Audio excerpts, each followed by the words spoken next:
Welcome to In the Black. We're on a mission to highlight a million Black entrepreneurs. I'm your host, Sterling McKinley.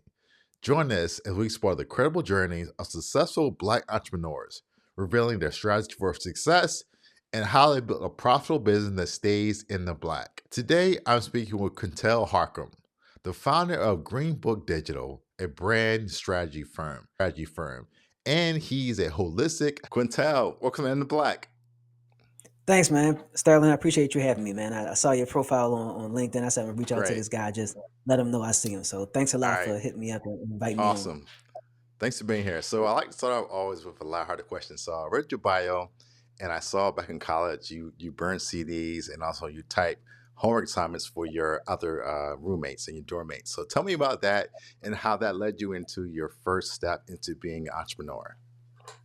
Yeah, so just like all the other college students, we was broke, but we wanted we wanted Right. good food that was outside of the cafe and Right. outside of the grill setup. And so we wanted Pizza Hut or whatever, food was Right. around. And we needed Hmm. new sneakers. We still wanted to have new sneakers, man. So we had to figure it out.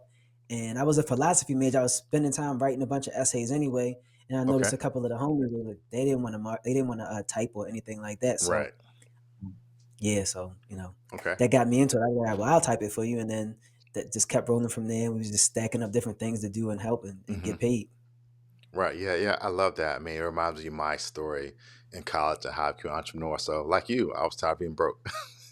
I would literally sit in my job and I had a notepad. I would write down all the business ideas and like, I'm getting out of here. I'm starting a business on the side. So Hmm. it was funny. This was back in 2001, a long time ago. The internet was just kind of, starting to catch on. And I went to design websites. So one semester break, winter break, I locked myself in my dorm room. I had one of these books, How to Code for Dummies. And that was my first website. So yes, that initial entrepreneurship, it starts from that, not only that Yep, passion, but also desperation as well. yep, yeah. I did a whole lot of other things too. We like Okay. papers, or CDs. From there, Right. we started to buy white T-shirts wholesale. White tees and baggy Okay. jeans was a big Right. deal. Right. Right. We I started got you. selling white T-shirts, Right. hamburgers. We had a foreman grill in our room, so we would sell hamburgers and buy chips from the Okay. market and sell them. All that good Okay. stuff. Man, you had it at all. I didn't go that far. You're one stop shop.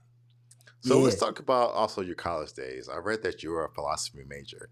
What did you learn Hmm. from that experience, and how did that also shape your view of being an entrepreneur? So being a philosophy major, it helped me understand how to kind of view something from both sides, right? So Okay. whether it's like just an argument or specifically religion, because it was a lot of that, right? We talked a little Right. bit about politics, but understanding seeing things more objectively. So understanding Okay. religion objectively, different people's points of view, uh, Right. building a tight knit group too, because they were only 9 philosophy majors. Okay. My whole time on campus, we grew to like 12, Right. and some people dropped out and stuff. So only 9 people had graduated in that with that degree in my Okay. class. So you form good relationships and things like that. What I didn't get from it was what philosophy majors actually do professionally. So Right. I didn't Right. learn a lot about that, but Yeah. I did learn how to take my time to write, read, break things down, analyze. So I think those things kind of worked in my favor. Okay. Great. So after that, you graduated, and I saw you had a 14-year stint with the government. Talk about Yeah, that yeah, experience and how you use some of those skills also to add to your journey as being an entrepreneur.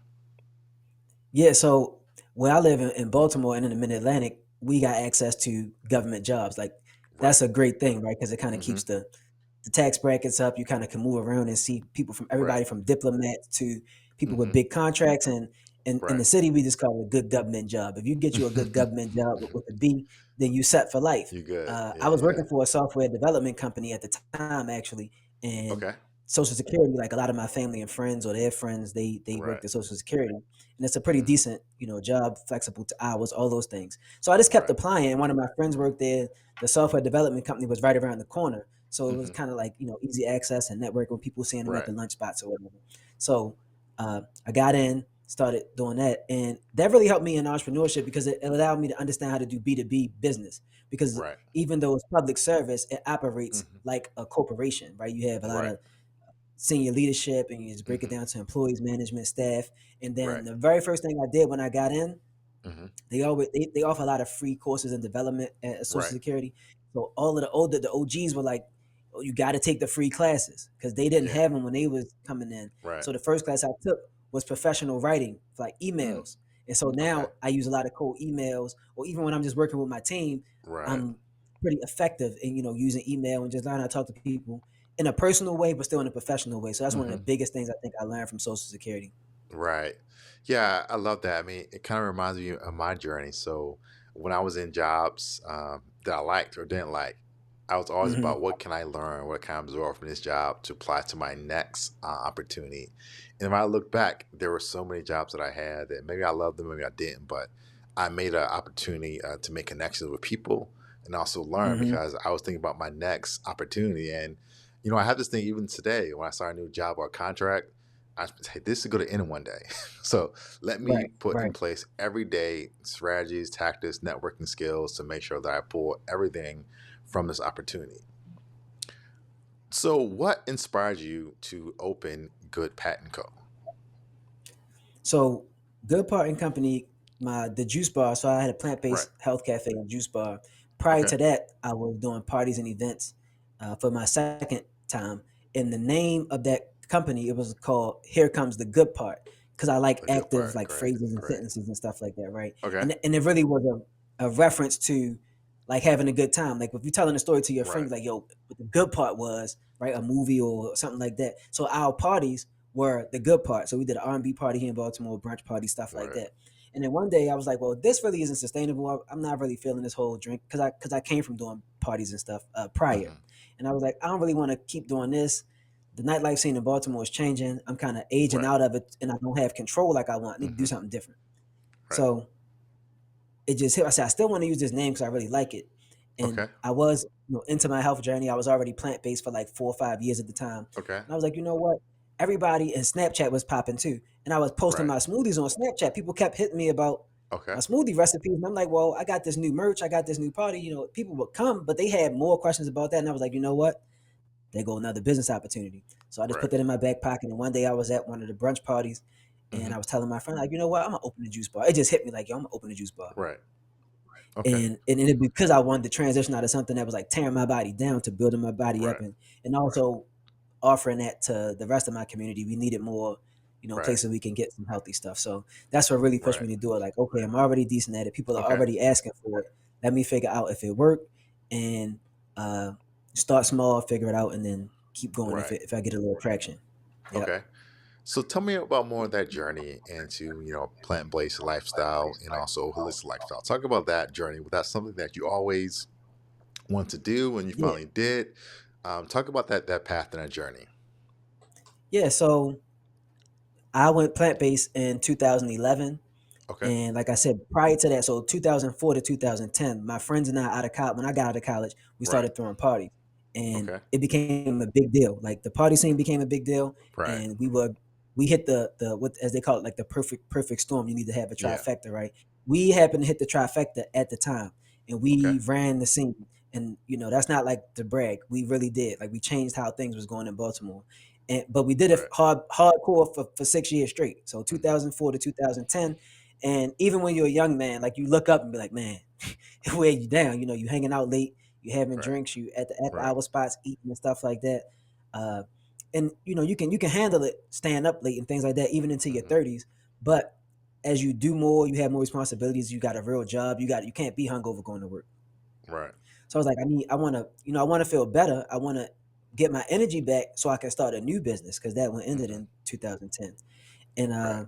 also I was kind of inspired by, not as popular now, but Russell Simmons. He's been Mm. vegan for almost as long as I've Oh been wow. alive. So Right. he was talking about it, one day, and I was like, that worked for me. And to go back even further, the story really began with my mom. She's a 20 plus year cancer survivor. So even Oh when we wow. was young, Okay. we would go to the grocery store and she would always take me Right. to the salad bar and let me pick my own salad. So I was always familiar Mm. with fruits and veggies. And, Right. I wasn't one of those kids who didn't like it. So it's always Hmm. something that came natural to me. And then eventually I learned about plant based because Russell Simmons talked about it, not Right. necessarily because of the animals, which is a good reason, the ethical reason, but just for the health purposes and feeling Right. young. And I'm like, hey, Russ 50 plus and he out here doing yoga and skin looking clear, he happy all the Right. time. I'm like, that Right. fit me. So that really pushed me into doing this, Sterling. So in 2011, I made the Right. choice. I went cold turkey. I looked up some ways to, take the right steps without, really hurting myself too much or anything. Uh, Hmm. yeah, and then I started then, and I just been rolling ever since. So we 13 years in now. Right. Yeah. Yep. I love that. So I'm not plant based yet, but I have cut back my meat intake a lot. I mean, maybe a few ounces per week. But similar to you, just kind of looking around. Not only are we getting older, but I always look at people growing up that were sick. They had diabetes, high blood pressure, and heart disease. I'm Mhm. like, man, I don't want that to be me. And you get to a point when you realize that literally what we put in our mouths, that's a small choice we make. And then I would say we don't see the effects right away, but you keep eating, out that fast food, that salt, that sugar, you're going to see the effects one day. So I think it's really Yep. cool that you made that change. So let's talk about this. I think it's the biggest thing. How can a plant-based lifestyle help an entrepreneur be more productive and achieve their goals? I'm gonna tell you. I'm gonna tell you what I lived. Straight up. This is what I lived. It is a bit skewed. So for everybody that's listening, I was plant based prior to my last stretch in business with Good Part and Hmm. Company. So this is everything I benefited from. My first business was really hard, long hours, but still fun. At Right. Good Part, it was a lot more focused because I didn't have friends and partners to offset anything. And I Okay. do think that being plant based, most of my food is easier to digest as opposed to to meat and animal products. So Right. one, it keeps inflammation down, so I'm not just like waking up sore. I don't feel Hmm. bloated that often, and I'm Yeah. digesting my food faster, and I'm eating more food that's because I digest it faster, especially during the daytime. It's more energizing. So eating more Right. fruits, more veggies and stuff. I don't get the itis, and Hmm. I'm feeling better. Right. Then there are foods that are like good for your brain, walnuts and different things that help with the neural pathways between the brain and the gut. But really, it comes Hmm. down to getting the itis. When you OD Right. on carbs, you have too much Yeah. meat. It just makes you slow, and you Right. success loves speed. So if you got a business, Hmm. you gotta move fast. You gotta Yeah. respond to emails fast. You gotta put things in motion so you can figure out if it work or if it doesn't. So I feel like I had the advantage of having good energy. Some people are just hardwired to Hmm. have a lot of energy. I think that being Right. plant based helped keep my energy at a higher, sustainable enough level to where I can just like Right. move fast. And I worked for Social Security while I had Good Part and Company, so I worked Right. full time and full time operated two cafes. So Oh wow. having the energy, I think, is the biggest thing. That's the Right. main thing that having the plant based diet really helped with. Yeah, I would And it's agree. one less Yeah. decision I got to make. I don't got to think about a whole lot of food. Half Right. 75% of the menu I don't eat, so I don't got to think about those things when I'm eating out. Right, just Right. give Right. me that one right there. Let's go. Right. Yeah, that's true. I definitely noticed that when I was working, corporate America. Last time all your friends get together, you want to go out and get somewhere. You go out at this big meal, and then, like you said, that crash, and you would be like done, ready to fall asleep. From when you got back Yep. to your desk from like 2 to 5, I felt like I was gonna pass out. But now being an entrepreneur, I have a little more flexibility and freedom. I'm out on the clock. Mhm. Somebody looking over my shoulder saying, "You got to eat now. Go to lunch. You get lunch break." So talk about that. Let's talk about the um, 9 to 5 worker who has a job, has a lunch break, and that's finding putting in a plant based diet or lifestyle can be hard to do. What are some practical tips and advice on how a regular person that works 9 to 5 can start incorporating some of those practices into their lifestyle? Yeah, so that's exactly what I spent a lot of my time working with like professionals who wanted to transition.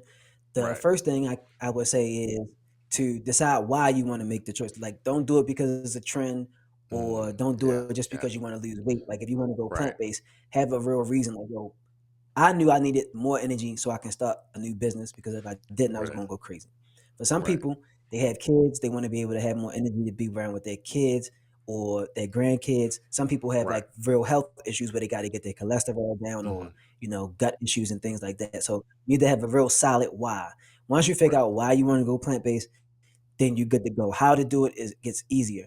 And then the next thing I would say is if you know you don't have the personality type to go cold turkey, Hmm. then you set up a little system to where you can gradually taper away from Yeah. from animal based foods. So that makes it easier for people from 9 to 5. So you don't feel guilty, right? Okay, Right. breakfast and lunch I'll have, or people, some people they call it vegan before 6, so Mhm. they'll eat plant based food for breakfast and lunch, and then Right. for dinner they'll have whatever they normally like to eat, a hamburger, steak, salmon, chicken, things like that, right? So just find a way to gradually phase it out of your diet. So that's one thing you can do, because it's pretty much a plant based option everywhere you go. Right. Another thing that makes it easier for 9 to 5ers is just Mhm. put together a little list in your phone of the places Right. that have food Yep. around where you are, because Good you can't help options. it, you're going to eat out at work. Right. So just find out who got their options, and then that same list, you put that list over to the rest of your life. Like, you're going to have a short list. Humans are creatures of habit, so we eat the same thing all the time anyway. So just Hmm. start finding the places that have what you like, and don't feel like you need all this variety. Like, you'll just go and get the food Right. that really works for you, and then you can spice it up and figure it out. But I think the main thing is finding a rhythm of what works as far as you making that transition. If Mm. it's going to be, I'll have vegan breakfast, because like what I would do for my clients is I'll put them on a vegan breakfast for 7 days. Okay. Then for days 8 through 14, it'll be Hmm. vegan breakfast and a vegan lunch or plant based lunch. And then days Right. 15 to 21, we're going to do all Hmm. three of the meals. Yeah, right. And you Right. just check off what you did well and what you didn't. When you look at it, Hmm. you got more plant based meals than Right. not. And so, like, okay, you're on the way. It's not about being perfect. It's just about making that progress. So, Right. and then the Yeah. last thing I think that'll help most 9 to 5ers is like plan your meals. Once you get in the Hmm. game, or if you do get a coach, like Right. having your meals like pre-planned is good money. Right. Like, it makes it easy for you. Hmm. Yeah, there was some great tips, and I think like you said, the motivation is key. So my motivation was twofold. One, I have two young boys under 4, so Awesome. at the end of the night, I would be just laid out on the bed, and I was like, Right. "This is not gonna work." So I did that for 2 years, and I said, "No, I got to make some changes." So not no meat, but a lot less meat than I used to, and I've already seen differences in having more energy at night. I don't feel like I'm going to pass out. So not only my personal health, but also to be active with my kids is very Yeah. important. So let's talk about this now. We're gonna pivot. So you're Okay. still doing the holistic coaching and plant-based lifestyle. So how do you shift into brand strategy? Talk about that shift. And I know you're still active in plant-based dieting, all that stuff. But how did you shift into to branding and also strategy? Well, have you ever read the book The One Thing? I've heard of it. I've heard some Yeah. quotes about it. So So yeah, I know about it. yeah, but it's really just like doing what's the next one step you can do to make progress, or what's like the Right. one goal, right? And I mean, Hmm. you're an entrepreneur, so you do best when you kind of, what for most one entrepreneurs, I can't just speak for you, but when you have one goal in mind, one thing to do, one Right. business to manage, right? So I Hmm. gave up the coaching. So that's how I made the Okay. pivot. I gave up coaching. I'm still plant based. I still live it. Just like the same Right. way you just asked me those questions, I drop that same info on anybody anytime Okay. they ask.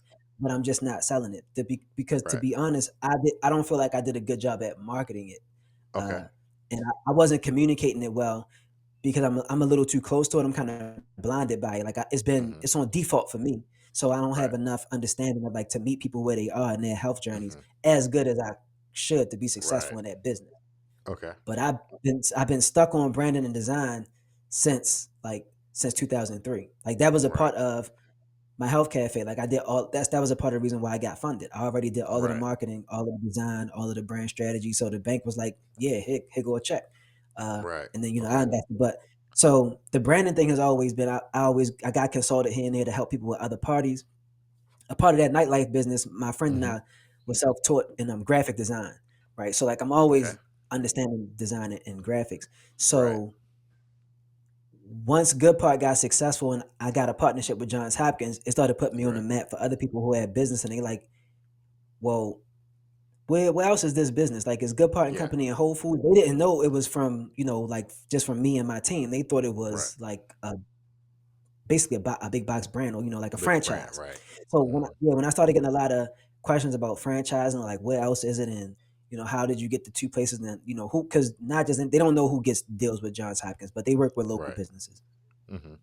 So from there, I mean, I always knew my strong suit would be more around strategy and Right. design, and just Hmm. understanding how to, like, place things, how to make brands a bit more premium, because I'm thinking Right. like a shopper. So Hmm. that worked a lot better for me. And Yeah. my deal with Hopkins, I had to take control of all of the branding. And I was like, Okay. oh, I'm not selling juices to the clients. I'm Right. selling the business to Johns Hopkins. I'm Hmm. selling a whole service to Johns Right. Hopkins. And so that's what made me understand. I had to reframe it like, oh, that's what my actual position is. Like, Hmm. like I said, the health stuff is default. The actual work is me making this work for a bigger company. And Right. so that's an institution rather. And so that's why I made Okay. the pivot like, oh, this is what I should be doing more. Yeah, I love that. And if you think about it, everything is branding, everything is Yep. marketing. I remember I was in middle school. My dad was always big on what are you going to do. So I was getting quizzed in sixth grade, seventh grade. What are you going to do when Oh you man. grow up? And randomly, I just said marketing and branding. Didn't know what that really meant, but luckily I turned to love that. But if you think about it, marketing and branding is communication. I mean, Yep. whether it's the Yep. government, whether it's the Department of Defense, anything, it's about communication. Whether it's religion, it's about communication. That's all a part Yep. of branding. So it's one of those fields that really touches everything, no matter what you do. Your company is called Green Book Digital. Now we know that Yep. name, where it comes from, given the historical significance of the Green Book and what it meant to Black travelers during the Jim Crow era. So why did you choose that name, and how does that define some of the values that your company stands for? Yeah, so I had a newsletter for my health cafe, uh, and green was always a part of the colors, right? Because it Okay. signifies health and branding. But I was doing a newsletter, and I was like, well, a part of me helping elevate the brand was through email marketing, and so I was doing like some kind of side stuff, but I was like building a newsletter, and I was like, I can help other people with their newsletter.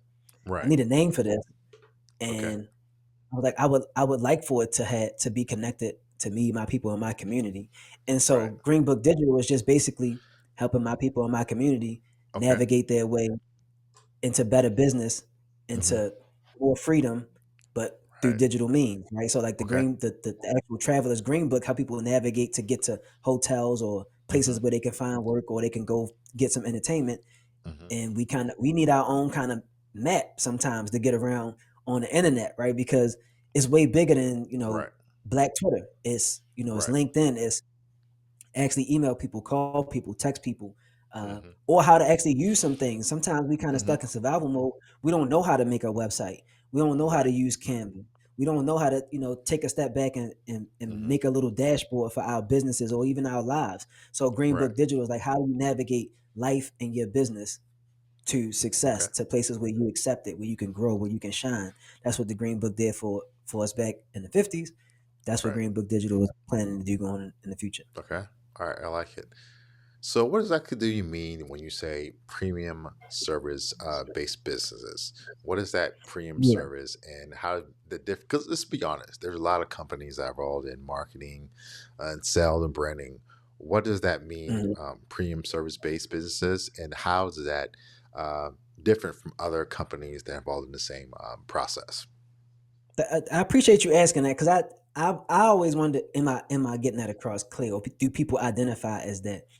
A premium service is well, we know if you don't have a premium service, then I'm then I this is not for you already. Like what I'm talking about is not for you. But Right. premium service is more a higher end service. So maybe not Okay. luxury, but it could be one is probably optional. Somebody's Right. choosing into getting Botox. You're choosing into getting like certain kind of men's health, massage, uh, boutique gyms, like higher end gyms, things like that, right? Those are actually services.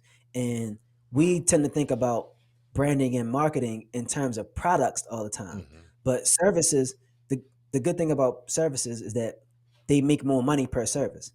Right. Eyelashes, brows, Hmm. high end barbers, men's grooming spas and stuff like that. Right. That's a premium service. But Hmm. because it's a service, the public may look at it as just being just that, just a service. Hmm. Where you want to be positioned as a premium or a luxury service, Right. then you have to have premium or luxury branding so Okay. people can understand it, or they think they just go into Right. a regular barbershop. Or they Right. because nowadays like things like Botox and IV drips and a lot of more like superficial services or spa treatments and things like that, even down Hmm. to accounting, right? You can get an accountant online. You can do it yourself, but Right. if you know you good and you a next level type of accountant, Hmm. then you got to brand yourself as such, or you just gonna get lumped in with the rest of Yeah, everybody yeah, else. exactly. So premium branding is about people who know who are pros, like elite pros Right, in their service business, and they want to be represented as such. And so that's what the right. branding and marketing should reflect. Yeah, yeah, I love that. I went through that process about 5 years ago. So I'm in digital marketing, a Hmm. coach and speaker, author, all that good stuff. And I got through a process where I was trying to book more speaking engagements. And I Hmm. was like, you know what? I need to look and sound like the people that are getting 10, $20,000 a talk. So I changed everything. I got new headshots, website, Hmm. social media, started speaking and talking differently. And Turned it up now, on the suits. I yeah, gotta every compliment you time, on that, man. You've been getting with the suits. I love it.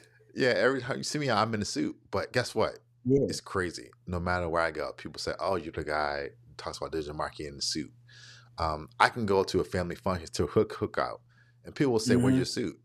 I'm like, "That's just a brand. I'm not always wearing a Yeah. suit, but when I'm on Yeah. camera, when you see me, I'm Hmm. wearing a suit. I'm talking a certain way. I'm gonna have my hair cut, because I want to Hmm. raise that value in your mind. So the look and feel of something I think really matters, and it's something that I think people and even companies really don't, think that really matters. But that process is really important. So tell me more about the brand maxing process, and can you walk us through some of the steps that are involved in the process? Yeah, sure. So brand maxing is something that I came up with recently, but like the younger crowd, the younger generation, they call it look maxing, right? So Okay, guys do a lot of stuff right, to get the right haircut. They grow their beard a right, certain way so that they can look more manly, right? They're trying to hmm, maximize their looks because they want to get girls, right? You do right, a certain type of incline push up so your shoulders a little more broad. right, You get the shape up a certain way so you got a right, jawline. That's looks hmm, maxing, right? And when I'm talking to potential clients and I'm trying to hmm, put together a strategy for them, like you don't need the same thing. And it is different right, for every guy. Yo, it's a young kid. He's still in his 20s. He hmm. has a app, and I'm shouting him out.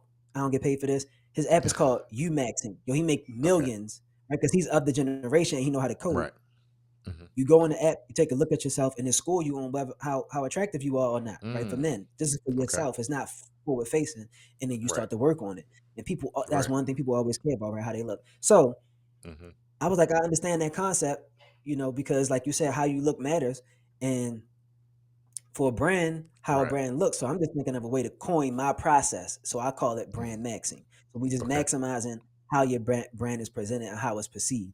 So right, you might not need a strong jawline. You might hmm, just need a better shape up, or you right, might want to dye your hair so you can stand out a little bit more. right, That might work, right, for that person, and that's the way you hmm, got to do it for a brand. But you find out how to maximize your brand through an actual framework I put together, and it's the okay, V5 framework, right? So okay, it's 5 things you need to know how to maximize your brand. So first you got to right, know the values, like we kind of just talked about it, like me caring about my health, or you okay, understanding presentation and marketing. So what are the values of your business and your brand? If you don't have these things written down, like the people that hmm, work for you are not going to know how to present or where to stand, like where they're positioned right, in the company they work for. So you need the values, and then you need the vision. So you think Steve Jobs thinking into the future, everybody needs a PC that's easy that they can use to express themselves and create the world that they want. That's his hmm, vision. Him and Wozniak, everybody that's in the Apple ecosystem, we hooked. We get it because we had the great right, vision to follow, right? hmm, 1,000 songs in your pocket. That's great. hmm, That's a great way to say you have digital, you have music on your right, iPod, but he just said 1,000 hmm, songs in your pocket.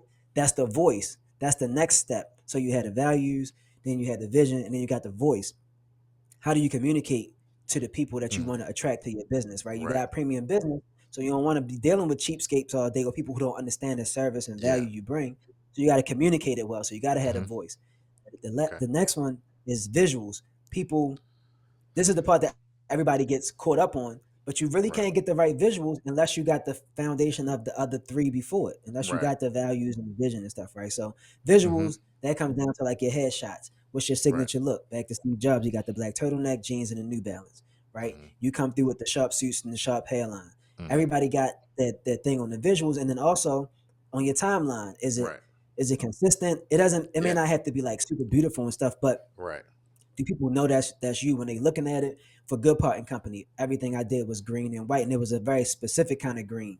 that we had that I got from Right. one of the paint places. They customized a green for me. So Mm-hmm. you want to have the right visuals. Even and that's where logo and stuff comes into play. Everybody think you start with the logo, but you got to start a little further down.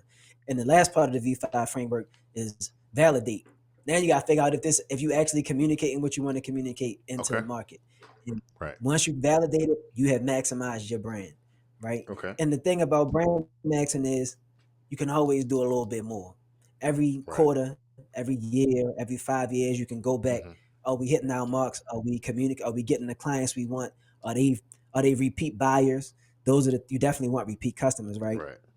Are we getting bigger clients? Mm-hmm. Are we expanding into new markets, new territories? Like, those are the type of things that help you Yeah. understand. So that's how you validate. Like, not just if you're making money, but how your brand is growing. Is it growing in the way that you want it to grow? And does it Right. look? It looks the part if you're getting Mm-hmm. the reaction that you want. Yeah. So that's what brand Yeah. maxing is all about. Okay. Yeah, I can definitely agree with all that. So, I've been working with Grow with Google for the last year and a half now, and my first time Uh-huh. working with a brand like Grow with Google is huge, and I've learned so much. I've been to a few trainings and been around some That. other Google employees, and it's like the way they say their presence, the way they look. I'm like, man, this is what it means to run with a brand who really knows who they are and who they stand for. So the way you talk matters. What I post social Mm-hmm. media matters. Certain topics I don't touch. I don't complain on social media about being too busy or having clients that are not paying me because all that is a part of the branding. And I think the last thing I love is you Yep. said that one of my things with digital marketing is it's a never ending process. Your website is never done. Your headshots are never finished. You always need to be updating and branding that because if you look at the marketplace, the companies that survive throughout the years going on, or the companies that were constantly rebranding themselves. So it's not Yep. a set it and forget it type thing. You have to constantly be working on that brand to stay relevant. Let's talk about some of your client success stories. So, what are some of the biggest results you've seen from a client, and how have the strategies that you have, um, how have the strategies that you have implemented helped their business grow? Yeah. So my first big client, like I said, was Johns Hopkins, right? So Right, one, we built a template for them to understand how to do food service in house. Is specifically health food service, right? So right, there's branding that goes with that because it's a level of transparency you have to have when you're serving a smoothie or when you're making an acai bowl. Think about all of the smoothie places you go to, the fresh kind, not the franchises right, like no diss, but like Smoothie King, but like more, right. more transparent brands, more we'll say like regional, locally owned, or Hmm. yeah, locally owned shops. Even when you go to something like Sweet Green, you can see Right. all of the food. You see a huge Yep. refrigerator with all of the food. You don't have to see Right. that refrigerator in the wall that's clear. That's a Right. part of branding, right? So I'm bringing in that level of understanding to Johns Hopkins. Like, okay, you got the front counter. You got to put these dishes up in the back. The dishes should look this way. Of course, they got to be clean, but you hang them this way. You set it up. You put these things, and of course, they know they got to follow rules and regulations. But when it Right. comes to health food, okay, you need some flavor in here. You need some energy. You for branding, you need Mm-hmm. plants because fresh plants. If a plant can Mm-hmm. grow in here, they know that they just trust you, right? It's Right. a level of trust that Mm-hmm. comes about. So now they got a template on how to have how to have health food and wellness services. We put together curriculums for the student athletes and for some of the faculty as well. So now they know how to communicate a lot of the benefits of what they got downstairs at that health cafe. So that's Okay. a part of the branding. So that's a part of the success they had. Okay, we got complimentary curriculum, and then like some Right. digital assets like brochures, quick little ebooks, and then also some social media stuff because you got to be able to Mm-hmm. promote on campus. So now you Okay. got to have we got to you need to have like a responsive logo that you can use Right. alongside Johns Hopkins because that's Mm-hmm. like a well known. You can't just throw any branding on that, right? Right. Mm-hmm. So we implement some of that. My new client now, we are so they're in the mental health and behavioral Mm-hmm. field, but they're Right. really really good at it. So they want to be Mm-hmm. more of a authority. So we put together like a picture book. They have a picture book that they need to market and brand. So we're developing marketing and branding around that, and that way it positions them as the go to for mental health and behavior services because they can serve specifically people. in the city Right. who deal with dramas that occur in the city, and you gotta be able to Okay. bring that out of a brand. Like, who are you actually serving? What do they have going on? So now Hmm. the photographers and they got their book done, and Right. it's about creating a channel, who to serve it to. And Right. then another most recent client, like the brand strategy. This is something that a lot of people don't understand, and I was just talking about it. Is distribution, Hmm. right? So we helped them figure out what the distribution is for the business. She didn't know if the Right. business was going, if she should continue the business, but her inbox is always blowing up. Hmm. So we talking about the voice, the visual, who we selling this stuff to, Right. but her product is difficult to sell online. Right. It's food and beverage, right? So it's better if Okay. you're selling in retail stores. Now people are buying thousands of cases, or you're selling hundreds and thousands of units. Right. In her inbox, she got emails from certain brands, and I was like, oh, you already have cash flow because you have distribution. Now you just got to unlock the right package Right. to those distributors Hmm. and to the people who can finance that. So we just put Okay. together a strategy around, putting together, because Yeah. she has to communicate what her brand is to the financiers. Okay. The distributors already know because they see the brand. We put together, color combinations, all that stuff was done. Right. But now we got to send it like backwards or up the chain about who we are. That's where the values and the vision, really, you really got to be in on that, because if you asking somebody for money, they need to believe in your vision. So now Right. we put together the voice for that, and then she has a deal with Target and Okay. possibly a deal with Walmart, Right. once things finish going through. So we got the one deal done for Target. Hmm. So those are some of the success stories. Okay. Uh, and yeah. All right. Awesome. So we talked about branding always changing and always evolving. So, what is the future of branding and also the future of plant-based lifestyles, in your opinion? Oh man. So let me start with the plant based part first. Being healthy needs a rebrand. Period. Like it since I started, Right. because like what you were saying, like you just eat less meat. Yeah. That's a powerful move, right? It only take Right. one step to change direction. Right. You can't change your whole health in one step, but it only take one step to change Hmm. direction. And that's not communicated well when it comes to people on their health journey. They think they just got to start out perfect. And Right. then on top of that, it can be really generic, right? Hmm. So like you see somebody like Kevin Hart.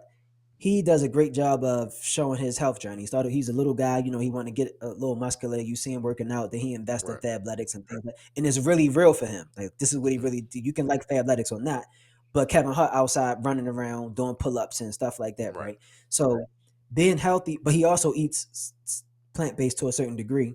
And Hmm. he had a franchise. So the branding around being healthy has to change. Erewhon does a great job of it. Like they have a lot of celebrity behind it because of where they're located at. But that's a part of the rebrand that I think health needs. Right. It should be accessible to more people. Okay. It shouldn't have to be expensive. But what's the value of taking care of yourself? Like Right. it, it's invaluable, right? So Hmm. that's what I think the future of plant-based living is a lot closer. See, what it is about Erewhon that people think, they think it's just expensive. It's not. It's where they source where they source what they source, and the other Right. brands they source from. So the people they get their products from live it.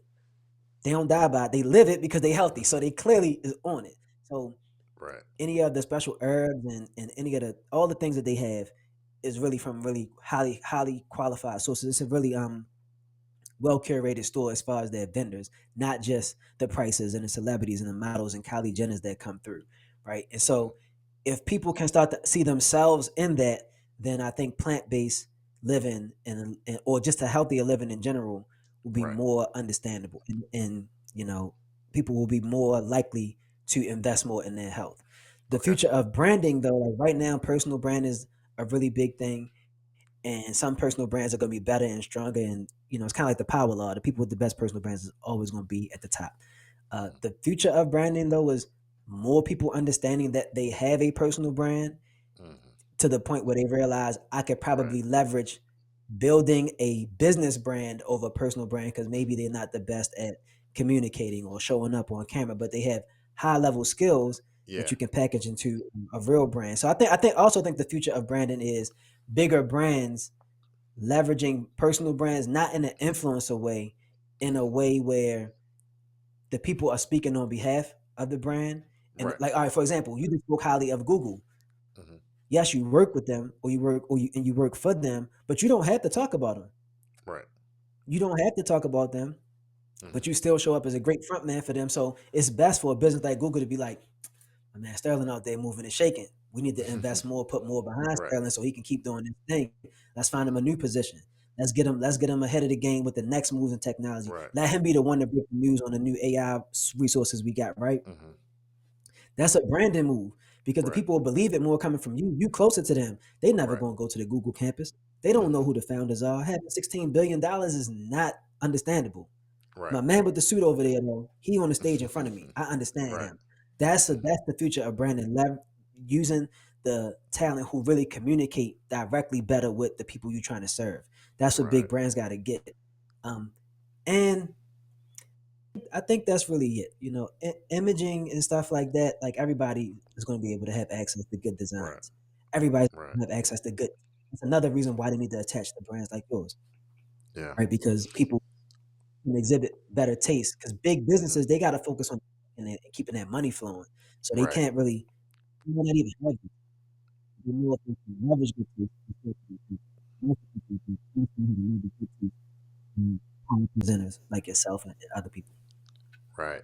Yeah. Only thing I would add to that is one thing I've noticed and start saying now is that everybody has a brand. I have a workshop Yep. and ask, do your personal brand? And some of the company business will say no. But actually, you do have a brand. Are you taking the time to manage and curate a brand, or is this out there? Because people see your profile, on LinkedIn, on Google, they're thinking something of you. But is that the thing you want them to think of you? Even to the Hmm. person, the way you dress, it does matter. Every time I go speak, the first thing people do, I can see it. They look me up and down, and then Yep. I can talk and pull them in. So it really does matter. So do this. Tell our listeners how can they contact you and find you online. Yeah, so I'm on LinkedIn at Quintel Harcum, and right now I'm really just pushing my campaign to get people into understanding what brand maxing is. So if you have any listeners who have brands, they can go download some brand max resources. That whole framework I just talked about is available on my site. So I'm not sure if you're familiar with WHOP.com/brand maxing. So if you go there, you can download my frameworks around brand maxing. So brand maxing is spelled BRANDMAXXING. So WAP.com at brand maxing. And it's a reason why it's at WAP.com. So you go there, it's easy to access, Right. download the resources. That's where I would like people to go. WAP.com/brand maxing. You're good to go. Great. Well, Quintel, thank you again for being on the program and sharing all your knowledge about holistic health and also brand strategy. Once again, to our guests, be sure to tune in next week as we interview another successful Black entrepreneur. And always to close out, I'll leave you with one final quote. Remember, in today's competitive business landscape, your business must embrace bold and innovative strategies in order to sustain profitability and stay in the black.